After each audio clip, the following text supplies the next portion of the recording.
est-ce qu'on peut transférer un don spirituel à une personne, soit les dons spirituels peuvent être transférés d'une personne à une autre? Est-ce que c'est possible? Parce que selon les uns et les autres, lorsque Dieu appelle une personne, il les capacite, il lui donne des capacités, les dons nécessaires pour lui permettre d'accomplir la mission que Dieu lui-même lui a confiée.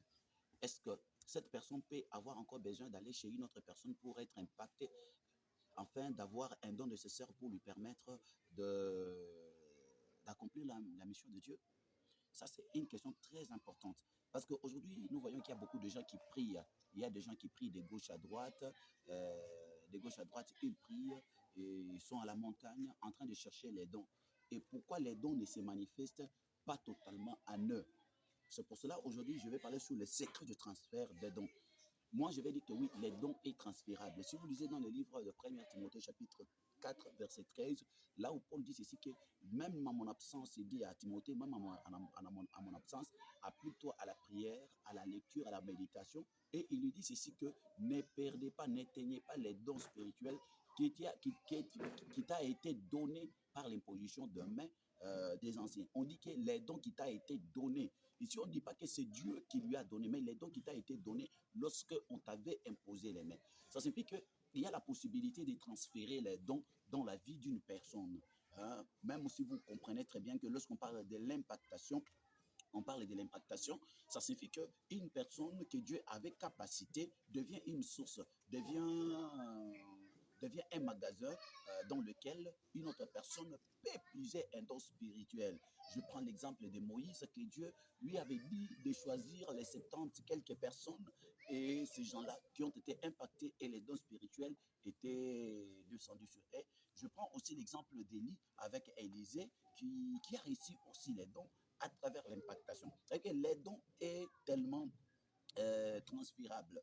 Maintenant, pourquoi aujourd'hui beaucoup de gens ne comprennent pas cette histoire? Si Dieu en a déjà capacité certaines personnes, ces personnes connaissent les codes et les secrets par lesquels Dieu opère avec eux.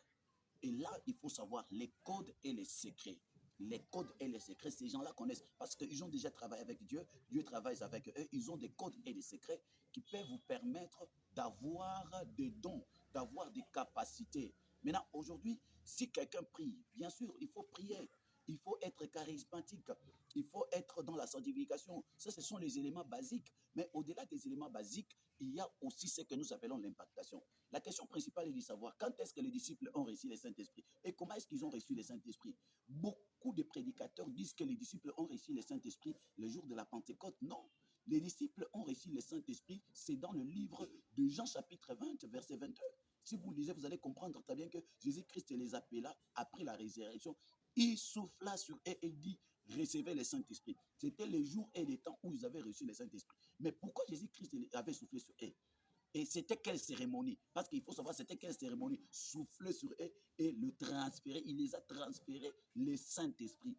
Les Saint-Esprit, ils n'ont pas réussi ça le jour de la Pentecôte. Le jour de la Pentecôte, c'était la manifestation de la plénitude du Saint-Esprit. Mais les disciples, ils ont réussi le Saint-Esprit lorsque Jésus-Christ avait soufflé sur eux. Là, c'est la vérité. Il faut lire la Bible et vous allez comprendre. Ça signifie que si quelqu'un a besoin d'avoir un don spirituel, bien sûr, la prière, c'est normal, les jeûnes, c'est normal, être dans la sanctification, ce sont les éléments basiques que chacun doit capitaliser. Mais au-delà de ça, il y a le secret des transferts. Si vous ne voulez pas tourner en rond, il faut toujours se connecter à des gens qui ont des dons. Il faut se connecter à des gens qui ont des capacités. Il faut se connecter à des gens qui ont des secrets. Ils doivent aussi vous aider. Ils vont vous dire les secrets. Au lieu de tourner en rond, de prier chaque jour, ces gens-là, ils ont des secrets parce qu'ils parlent avec Dieu. Dieu travaille avec eux. Ils connaissent par où marcher et par où ne pas marcher. Et ils vont vous dire ces secrets que nous appelons les codes spirituels. Cela va vous permettre de vous connecter et d'avoir le transfert des dons. Il y a beaucoup de temps, nous-mêmes, nous étions aussi victimes. Un moment comme ça, on pouvait prier. Nous, tellement on prie même aujourd'hui. On gêne, on prie. Mais nous avions compris que les dons spirituels est transférable. Et c'est là, nous vivons ça et nous expérimentons ça. Même mes enfants spirituels, et moi comme ça je les parle, que les dons est transférable. Les dons est transférable. Vous savez, Paul, lorsqu'il avait dit à Timothée, n'éteignez pas les dons qui t'a été donnés par l'imposition des mains des anciens. Ça c'est ça la vérité. Il faut que tout le monde, que nous puissions, au lieu d'aller de tourner en rond, Il faut avoir toujours les principes sur le transfert des dons. Maintenant, comment est-ce que les dons peuvent être transférés? Les dons peuvent être transférés, il faut que vous ayez quelqu'un qui a déjà les dons, que vous ayez quelqu'un qui a déjà les capacités. Cela sera votre mentor, sera votre père spirituel, sera votre encadreur. Et par conséquent, celui-là, il va maintenant commencer à vous montrer des secrets par où les dons seront transférés. Vous savez, même Jésus-Christ, lorsqu'il faisait des miracles, il y a des choses que Jésus-Christ ne disait pas à tout le monde. Il pouvait dire toutes les choses, les paraboles à tout le monde, mais les secrets de ces paraboles, il les révélait à ses disciples parce qu'ils étaient ses disciples. Et il y a d'autres hommes de Dieu, ils ne peuvent pas vous montrer la réalité pour ce qui concerne les dons parce qu'ils ne vous connaissent pas. Vous êtes qui au juste? Vous pouvez être des bandits, vous pouvez être des mercenaires qui vous donnent les dons, qui vous transfèrent les dons pour que vous alliez voler, que vous alliez détourner les chrétiens, que vous puissiez détruire des églises. Non.